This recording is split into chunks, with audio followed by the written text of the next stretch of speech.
أنا طول عمري عارفة إن أنا مش بنوتة شاطرة، وأنا في المدرسة ما كنتش من أشطر البنات حقيقة في المذاكرة، ودايمًا كان عندي خوف من المذاكرة الحقيقة يعني، وأنا فاكرة إن أنا في ثانوية عامة أنا طبعًا كنت هاخش أدبي أكيد يعني مش علمي، بس كنتش عايزة أخش أدبي من كتر ما أنا خايفة من الجغرافيا، كان عندي مشكلة مع الجغرافيا فظيعة.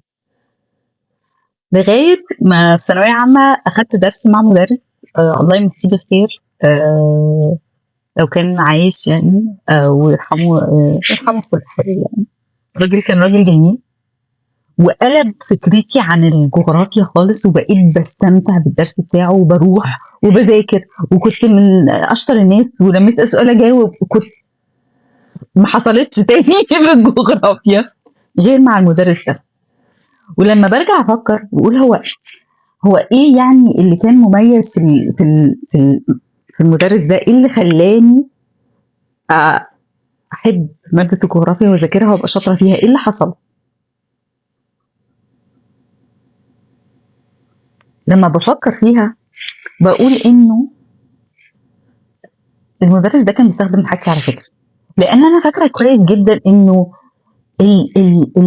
المادة ما بقتش تضاريس وجبال وسهول، لا ده كان بيعمل من القصة من المادة حدوتة، ويحط أداء ويحط شخصيات ويحط زمان ومكانه، فبتتقلب لحالة تانية. أنا طول عمري كنت بحب التاريخ عشان التاريخ أصلا حدوتة، لكن الجغرافيا كانت بالنسبة لي ناشفة، كانت مادة صلبة كده. لما اتحطت في سيرة حدوتة واستوعبتها بسرعة جدا.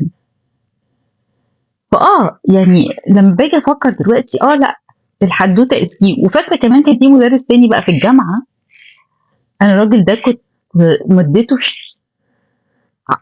ما ببذلش مجهود في ان انا احفظها او افهمها، مع ان انا كنت بوليتيكال ساينس كانت حاجة خفيفة يعني، بس اكتشفت برضه لما برجع افكر لا هو كان بيستخدم ستوري تيلينج. انا عارفه ان انا شهادتي مجروحه، بس والله هو ده اللي حصل فعلا يعني. ف اه اه القصه هي اقصر طريق للفهم، وهنتكلم في ده بعد كده كتير. عامة انا حنان الطاهر حكواتية، هتكلم معاكم في السلسلة دي عن انا والحواديت وانا. اشوفكم المرة الجاية. سلام.